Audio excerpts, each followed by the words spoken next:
அனைவருக்கும் வணக்கம் நண்பர்களே. இந்த வீடியோ நம்ம இன்றைக்கி எதை பற்றி பார்க்க போகிறோம் அப்படின்னாக்கா, ஸ்டாஃப் செலெக்ஷன் கமிஷன், அதாவது எஸ்எஸ்சி, அதுக்கான இந்த ஆண்டுக்கான நோட்டிஃபிகேஷன் 2024 ஆண்டுக்கான நோட்டிஃபிகேஷன் வெளியே வந்திருக்கு. அதை பற்றி அந்த வீடியோ டீட்டெயிலாக பார்க்க போகிறோம். என்னென்ன தகவல்கள் பார்க்க போகிறோம் அப்படின்னாக்கா, இதுக்கான முதல்ல இம்பார்ட்டன்ட் டேட்ஸ் பார்க்க போகிறோம். அதுக்கப்புறம் பார்த்திங்கன்னா என்னென்ன டைப்ஸ் ஆஃப் போஸ்ட் இருக்குது, எவ்வளோ வேக்கன்சி இருக்குது, அதுக்கான எஜுகேஷன் குவாலிஃபிகேஷன், ஏஜ் லிமிட் என்ன, அதுக்கப்புறம் எக்ஸாம் ஃபீஸ் என்ன, ஸ்கீம் ஆஃப் த எக்ஸாமினேஷன் என்ன, எப்படி செலக்ட் பண்ண போகிறாங்க, மோட் ஆஃப் செலெக்ஷன், அதுக்கப்புறம் லாஸ்ட்டாக பார்த்தீங்கன்னாக்கா எப்படி ஆன்லைனில் இதை அப்ளை பண்ணுறது, அதுக்கான ஃபுல் டீட்டெயில் தான் இந்த வீடியோவில் நம்ம பார்க்க போகிறோம். ஸ்டெப் பை ஸ்டெப்பாக பார்க்க போகிறோம். மறக்காமல் கடைசி வரைக்கும் இந்த வீடியோவை ஸ்கிப் பண்ணால் பாருங்கள். அதுக்கு முன்னாடி நம்ம சேனல் இது வரைக்கும் யாராவது சப்ஸ்கிரைப் பண்ணாமல் இருந்தது அப்படின்னாக்கா மறக்காமல் சப்ஸ்கிரைப் பண்ணிங்க. சரி, வாங்க வீடியோக்குள்ளே போகலாம். இப்போ ஃபஸ்ட் நம்ம என்ன பார்க்க போகிறோம் அப்படின்னாக்கா, இந்த எஸ்எஸ்சி ஸ்டாஃப் செலெக்ஷன் கமிஷன் இந்தியாவில் உள்ள பல்வேறு மத்திய அரசு பணியாளர்களை தேர்வு செய்யப்படுகிற ஒரு அரசு நிறுவனம் தான் இது எஸ்எஸ்சி அப்படின்றது. இப்போ வந்து பார்த்தீங்கன்னாக்கா இந்த ஆண்டுக்கான 2024 ஆண்டுக்கான கம்பைன்டு கிராஜுவேட் லெவல் எக்ஸாமினேஷன் அப்படின்னு சொல்லுவோம், சிஜிஎல் அப்படின்னு சொல்லுவோம். அதுக்கான நோட்டிஃபிகேஷனை வெளியிட்டிருக்காங்க. சரி, அதுக்கான நோட்டிஃபிகேஷன் ஃபஸ்ட்டு பார்த்தீங்கன்னா சிஜிஎல் அப்படின்னு சொல்லுவோம். அதுக்கான இம்பார்ட்டன்ட் டேட்ஸ் என்ன ஃபஸ்ட்டு பார்த்துடலாம். ஃபஸ்ட்டு பார்த்தீங்கன்னா இது ஆன்லைனில் வந்து அப்ளை பண்ணணும். இந்த போஸ்ட்டுக்கு ஆன்லைனில் அப்ளை பண்ணுறதுக்கான டேட் பார்த்தீங்கன்னா, இது டேட் ஆஃப் நோட்டிஃபிகேஷன் பார்த்தீங்கன்னா 24/6/2024. அந்த டேட்லேருந்து 24/7/2020 அந்த டேட் வரைக்கும் நம்ம அப்ளை பண்ணிக்கலாம். அப்போ ஜூலை இந்த மந்த் 24 வரைக்கும் நம்ம ஆன்லைனில் அப்ளை பண்ணிக்கலாம். அதுக்கப்புறம் அந்த ஃபீஸ் ரிசிப்ட் ஆன்லைனில் பேமெண்ட் பண்ணுறதுக்கான லாஸ்ட் டேட் பார்த்திங்கன்னா அது 24/7. மெயினாக பார்த்தீங்கன்னா இதுக்கான எக்ஸாம் ஃபீஸ் என்ன அப்படின்னாக்கா, முதல்ல எக்ஸாம் ஃபீஸ் வந்து உமன்ஸ் கேண்டிடேட்டுக்கும் SC ST and PWD candidate, அதுக்கப்புறம் எக்ஸ் சர்வீஸ்மேன் அவங்களாம் பார்த்திங்கன்னா எக்ஸாம் ஃபீஸ் கிடையாது. மற்ற கேண்டிடேட்டுக்கு பார்த்திங்கன்னா 100 ரூபா எக்ஸாம் ஃபீஸ். இப்போ மெயினாகவே எல்லா கேட்டகரியிலையும் இருக்கக்கூடிய woman candidate, SC ST PWD கேண்டிடேட்டுக்கு எக்ஸாம் ஃபீஸ் கிடையாது. சரிங்களா? மற்ற கேண்டிடேட் எல்லாத்துக்கும் பார்த்தீங்கன்னா 100 ரூபா எக்ஸாம் ஃபீஸ். ஆன்லைனில் பேமெண்ட் பண்ணுற லாஸ்ட் டேட் பார்த்தீங்கன்னா 25/7/2024. அதுக்கப்புறம் சப்போஸ் நம்ம அப்ளிகேஷனில் ஏதாவது கரெக்ஷன் இருக்குது அப்படின்னாக்கா, நம்ம கரெக்ஷன் பண்ணுறதுக்கான ஒரு விண்டோ கரெக்ஷன் பீரியட் வந்து ஓப்பன் பண்ணுறாங்க. எப்படின்னா 10/8/2024 டு 11/8/2024 2 நாள் டேட் கொடுக்குறாங்க ஆகஸ்ட்டில். எக்ஸாம் எப்போ நடக்கும் அப்படின்னா, எக்ஸாம் வந்து ரெண்டு டைம் நடக்கும். ஒன்று வந்து டயர் 1 அப்படின்னு சொல்லுவோம், கம்ப்யூட்டர் பேஸ்ட் எக்ஸாம். இன்னொன்று டயர் 2, அதுவும் கம்ப்யூட்டர் பேஸ்ட் எக்ஸாமினேஷன் தான். எல்லாமே ஆன்லைன் எக்ஸாம். எப்போ நடக்கும் அப்படின்னா, டயர் 1 அப்படின்றது செப்டம்பர் அக்டோபர் இந்த 2 மந்த் இடையில 2020 அந்த இயர்லேயே நடக்கும். டயர் 2 எக்ஸாம் பார்த்தீங்கன்னாக்கா நமக்கு டிசம்பர் 2024 ஏதாவது டேட்டில் நடக்கும்னு சொல்லியிருக்காங்க. எல்லாமே ஆன்லைன் எக்ஸாமினேஷன் தான். இதுதான் இம்பார்ட்டன்ட் டேட். நீங்கள் அப்ளை பண்ணுற லாஸ்ட் டேட்டு 24/7. எக்ஸாம் டேட் பார்த்தீங்கன்னா செப்டம்பர் அக்டோபரில் டயர் 1 எக்ஸாமினேஷன், டிசம்பரில் பார்த்தீங்கன்னா டயர் 2 எக்ஸாமினேஷன். சரி, முதல்ல என்னென்ன டைப்ஸ் ஆஃப் போஸ்ட் இருக்குது அப்படின்னு பார்த்தலாம். இங்கே கேட்டகரி வைஸாக இங்கே போஸ்ட்டை வந்து கிளாஸிஃபை பண்ணியிருக்காங்க. அது என்னென்ன கேட்டகரி அப்படின்னாக்கா, அந்த குரூப் பி, குரூப் சி அந்த டைப்பை பேஸ் பண்ணி இங்கே நமக்கு வந்து கிளாஸிஃபை பண்ணியிருக்காங்க. நிறைய இருக்குது. கிட்டத்தட்ட பார்த்தீங்கன்னாக்கா பே லெவல் அதை பேஸ் பண்ணி பே லெவல் 7 அதில் பார்த்தீங்கன்னாக்கா நமக்கு ஒரு 13-15 வகையான போஸ்டிங் இருக்குது. சரிங்களா? எல்லா போஸ்ட்டுமே குரூப் பி லெவல் போஸ்டிங். அதுக்கப்புறம் பார்த்தீங்கன்னாக்கா பே லெவல் 6ல் பார்த்தீங்கன்னா இதுலேயும் நமக்கு பி, சி எல்லாத்தையுமே ஏஜ் லிமிட் பார்த்தீங்கன்னா சைடில் கொடுத்துருக்காங்க. ஏஜ் லிமிட் பார்த்தீங்கன்னா ஒவ்வொரு போஸ்ட்டுக்குமே என்னென்ன ஏஜ் லிமிட், என்னென்ன types of post. For example assistant section officer எங்கே அப்படின்னாக்கா சென்ட்ரல் செக்ரட்டரியேட் சர்வீஸ். அதுக்கப்புறம் அசிஸ்டன்ட் செக்ஷன் ஆஃபீஸர் எங்கே அப்படின்னு பார்த்தீங்கன்னா இன்டெலிஜென்ஸ் பீரோ. எல்லாமே group B level posting. Age limit பார்த்தீங்கன்னா 20, minimum 20, maximum 30, but relaxation 5 years உண்டு. அது கீழே சொல்கிறேன். சரிங்களா? இப்போ இந்த மாதிரி ஒவ்வொரு கேட்டகரி வைஸாக போஸ்ட்டு கொடுத்துருக்குறாங்க. குரூப் பி, குரூப் பியில் அதில் என்னென்ன டிபார்ட்மெண்ட்டில் எந்தெந்த பிளேஸில் வேக்கன்சி இருக்குது. அப்படி பிளேஸ்னாக்கா அந்த டிஸ்ட்ரிக்கோ இல்லை ஸ்டேட்டோ அப்படி கிடையாது, பொதுவாக நேச்சர் ஆஃப் த போஸ்ட் அது கொடுத்துருக்குறாங்க. சரிங்களா? டோட்டலாக ஒரு 34 வகையான போஸ்ட்டு வந்து இருக்குது இந்த ஆண்டுக்கான கால்ஃபரில் வந்திருக்கு. சரி, டோட்டல் வேக்கன்சி எவ்வளோ அப்ராக்சிமேட்டாக அப்படின்னு பார்த்தீங்கன்னாக்கா, அரவுண்ட் ஆல் ஓவர் இந்தியா ஃபுல்லாக டோட்டலாக நமக்கு வேக்கன்சி பார்த்திங்கன்னா 17,727 போஸ்டிங். அப்ராக்சிமேட்லி ஒரு 10-30 வேக்கன்சி தான். இந்த வேக்கன்சி வந்து அந்த டிபார்ட்மெண்ட்டை பொறுத்து வந்து இன்க்ரீஸ் ஆகலாம், சேஞ்சஸ் ஆகலாம் அப்படின்னு சொல்லியிருக்கிறாங்க.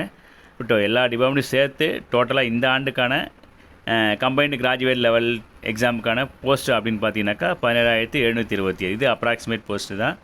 இது வந்து 10-13 அப்படி இங்கே கொடுத்துருக்குறாங்க. சரிங்களா? அப்போ இந்த போஸ்ட்டு வந்து டிபார்ட்மெண்ட்டை பொறுத்து வேரியஸ் ஆகிறதுக்கு நமக்கு நிறைய சான்சஸ் இருக்குது.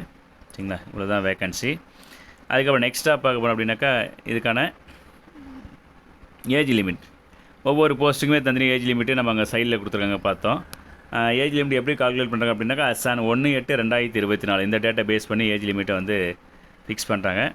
பட் இங்கேயே கொடுத்துருவோம் ஏஜ் லிமிட்டு எக்ஸ்பாண்டபிள், அதாவது மேக்ஸிமம் ஏஜ் ரிலாக்ஸேஷன் எவ்வளோ அப்படின்னு பார்த்தீங்கன்னாக்கா எஸ்சி எஸ்டி கேண்டிடேட்டுக்கு 5 இயர்ஸு, ஓபிசி கேண்டிடேட்டுக்கு 3 இயர்ஸு, பிடபிள்யூடி கேண்டிடேட்டுக்கு பார்த்தீங்கன்னாக்கா 10 இயர்ஸு, அதில் ஓபிசியில் பார்த்தீங்கன்னாக்கா 13 இயர்ஸு, எஸ்சிஎஸ்டி இருந்தாங்க 15 இயர்ஸ். அப்போ நம்ம நார்மலாக பார்த்தீங்கன்னா சராசரியாக ஒரு 5 இயர்ஸ் நமக்கு ஏஜ் ரிலாக்ஸேஷன் உண்டு. சரி, அங்கே கொடுத்துருக்க ஏஜ் ரிலாக்ஸேஷனில் அது கூட 5 இயர்ஸ் நம்ம சேர்த்துக்கலாம்.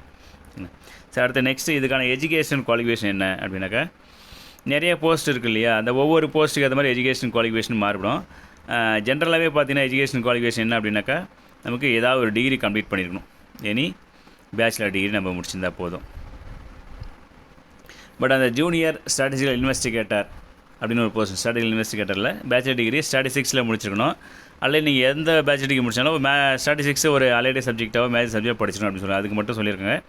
இதை தவிர மற்ற எல்லா போஸ்ட்டுக்குமே எசென்ஷியல் குவாலிஃபிகேஷன் பார்த்தீங்கன்னாக்கா நமக்கு வந்து என்னென்னா எனி டிகிரி தான் கொடுக்குது. எசென்ஷியல் குவாலிஃபிகேஷன் பார்த்தீங்கன்னா ஃபார் ஆல் அதர் போஸ்ட்டுக்கு பார்த்தீங்கன்னா எனி டிகிரி. அதுக்கப்புறம் அந்த கேட்டகரியை பொறுத்து கொஞ்சம் கொஞ்சமாக நமக்கு சேஞ்ச் ஆகும். அப்போ டிகிரி வந்து இதுக்கு எலிஜிபிள், சரிங்களா? அதனால தான் இது கம்பைன்டு கிராஜுவேட் லெவல் எக்ஸாமினேஷன் அப்படின்னு சொல்கிறோம்.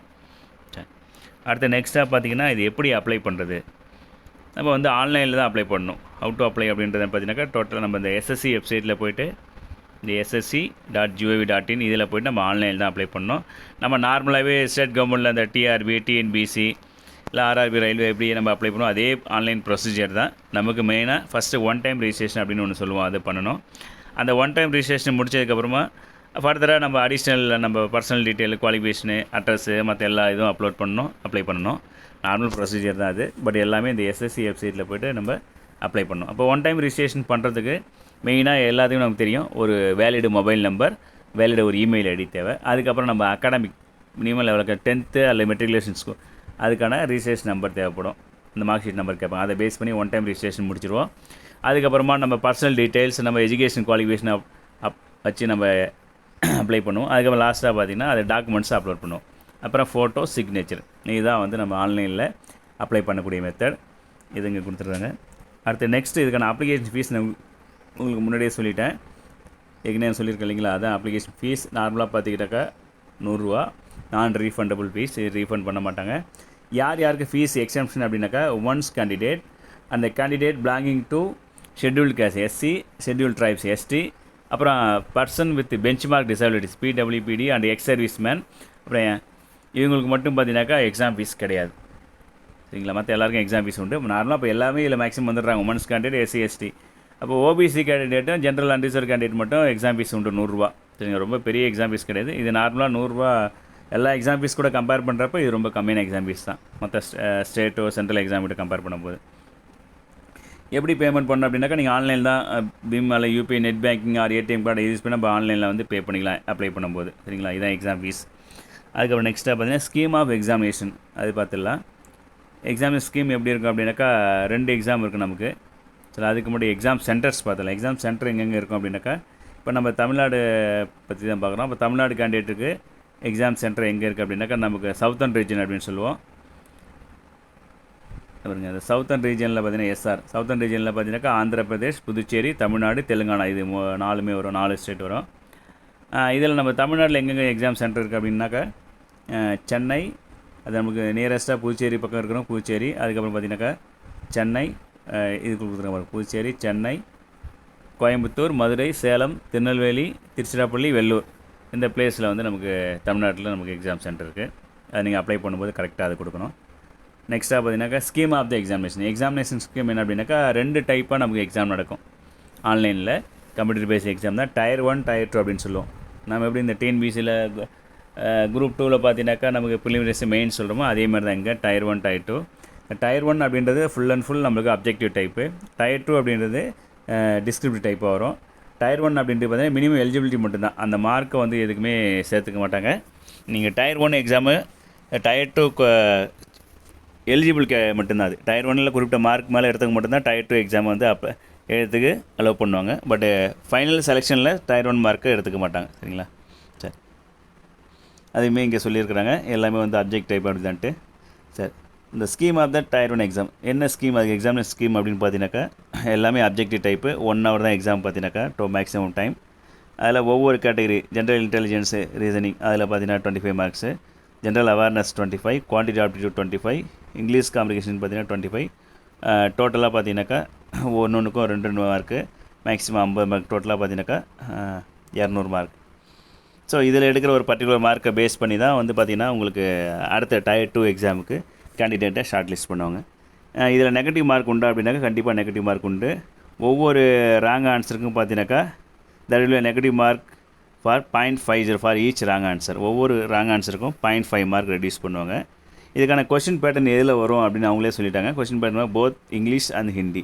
பட் முன்னே அந்தந்த ஸ்டேட் லாங்குவேஜ் எல்லாம் லாஸ்ட் டைம் 2023 இருந்துச்சு. பட் இப்போ இங்கிலீஷ் ஹிந்தி ரெண்டில் மட்டும்தான் வந்து நமக்கு எக்ஸாம் கொஷின் பேப்பர் வரும் அப்படின்னு சொல்லுவாங்க. பட் Tier 2 எக்ஸாமினேஷன் பார்த்தீங்கன்னாக்கா இதில் வந்து பேப்பர் 1 அதுக்கப்புறம் பேப்பர் 2 அப்படி 2 பேப்பராக இருக்குது. பேப்பர் 1 அப்படின்னு பார்த்தீங்கன்னாக்கா அதில் வந்து செக்ஷன் 1, அதில் மாடல் 1 மாடல் 2 அப்படின்னு பேஸ் பண்ணியிருக்கோம். அப்புறம் செக்ஷன் 2 செக்ஷன் 3 அதில் மாடல் 1 மாடல் 2 அது நிறைய கொடுத்துருப்பாங்க. இது வந்து என்னென்னா நம்ம எந்த கேட்டகிரியில் நம்ம அப்ளை பண்ணுறோமோ அந்த போஸ்ட்டை பொறுத்து இது சேஞ்ச் ஆகும். இது எல்லாருக்குமே காமன் கிடையாது. நம்ம அந்த கேட்டகிரியை பொறுத்து நமக்கு வந்து அது சேஞ்ச் ஆகிட்டே இருக்கும். ஸோ நீங்கள் எந்த கேட்டகிரி எந்தெந்த போஸ்டிங் அப்ளை பண்ணுறோம் அதுக்கு தகுந்த மாதிரி இந்த Tier 2 எக்ஸாமினேஷன் நடக்கும். உங்கள் கேட்டகிரி ஏற்ற மாதிரி அது நீங்கள் பார்த்துங்க. அடுத்து நெக்ஸ்ட்டாக பார்த்தீங்கன்னாக்கா சிலபஸ் இதிலே கொடுத்துருக்காங்க. நோட்டிஃபிகேஷன்லேயே பார்த்தீங்கன்னாக்கா சிலபஸ் கொடுத்துருக்குறாங்க. அதுக்கப்புறம் மோட் ஆஃப் த செலெக்ஷன் எப்படி செலக்ட் பண்ணுறாங்க, எவ்வளோ பர்சன்ட் மினிமம் மார்க் நம்ம எடுக்கணும் அது பார்த்தீங்கன்னாக்கா சிலபஸ் கொடுத்துருக்காங்க. அதுக்கப்புறம் நெக்ஸ்ட்டாக மோட் ஆஃப் செலெக்ஷன் நார்மலாக மினிமம் குவாலிஃபையிங் மார்க் பார்த்தீங்கன்னாக்கா அன்ரிசர்வ் கேண்டிடேட் Tier 1க்கு Tier 1ல் குவாலிஃபைடாக இருக்கணும். Tier 1ல் குவாலிஃபைட் ஆகி அதுக்கப்புறம் Tier 2 எப்படி எடுப்பாங்க அப்படின்னாக்கா மினிமம் பார்த்தீங்கன்னா 30 மார்க்கு அன்ரிசர்வ் கேண்டிடேட்டுக்கு. ஓபிசி பார்த்தீங்கன்னாக்கா 25, ஆதார் கேட்டகரிக்கு 20% மார்க். நான் எவ்வளோ டோட்டல் மார்க்கில் இவ்வளோ % மார்க் இருந்தால் தான் அடுத்த கேட்டகரிக்கு நம்ம அனுப்புவாங்க. சரிங்க. அதுக்கப்புறம் செலெக்ஷன் ப்ரொசீஜர் எப்படி செலக்ட் பண்ணுவாங்க அப்படின்னாக்கா இந்த Tier 2 எடுத்த மார்க்கை பேஸ் பண்ணி இருக்கிற வேக்கன்சிக்கு ஏற்ற மாதிரி தான் பார்த்தீங்கன்னாக்கா மெரிட் லிஸ்ட்டு வந்து ப்ரிப்பேர் பண்ணுவாங்க. சரிங்களா. அதையுமே இங்கே கொடுத்துருக்காங்க பார்த்துங்க. இந்த மெரிட் லிஸ்ட்டு எப்படி ப்ரிப்பேர் பண்ணுறாங்க அப்படின்னாக்கா merit list will be prepared on the basis of overall performance of the candidate in Tier 2 examination only. Tier 2ல் எக்ஸாமினேஷனில் எவ்வளோ மார்க் வாங்குறீங்களோ அதை பேஸ் பண்ணி தான் உங்களுக்கு மெரிட் லிஸ்ட்டு ப்ரிப்பேர் பண்ணுறாங்க. நீங்கள் Tier 1 வந்து Tier 2 போகிறதுனா ஒரு குவாலிஃபைடு எக்ஸாமினேஷன் மட்டும்தான். சரிங்களா. அந்த மார்க்கை வந்து இதில் சேர்த்துக்க மாட்டாங்க. ஸோ நீங்கள் இந்த Tier 2ல் எடுக்கிற மார்க்கை வச்சு மெரிட் லிஸ்ட்டு செலக்ட் பண்ணி அதுக்கப்புறமா சிவிக்கு கூப்பிடுவாங்க. சிவிக்கு கூப்பிட்டதுக்கப்புறமா டாக்குமெண்ட் வெரிஃபிகேஷன், அதுக்கப்புறம் வந்து போஸ்டிங் ஆர்டர் அலாட்மெண்ட் பண்ணுவாங்க. இதுதான் ஃப்ரெண்ட்ஸ் இந்த எஸ்எஸ்சி நோட்டிஃபிகேஷனை ஒரு ஃபுல் டீட்டெயில்டு எக்ஸ்ப்ளனேஷன்.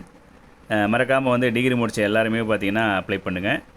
கிட்டத்தட்ட போஸ்டிங் நிறையா இருக்குது. ஆல் ஓவர் இந்தியா ஃபுல்லாக பார்த்தீங்கன்னா 17,727 போஸ்டிங், அப்ராக்சிமேட்லி ஒரு 17,000 போஸ்டிங்.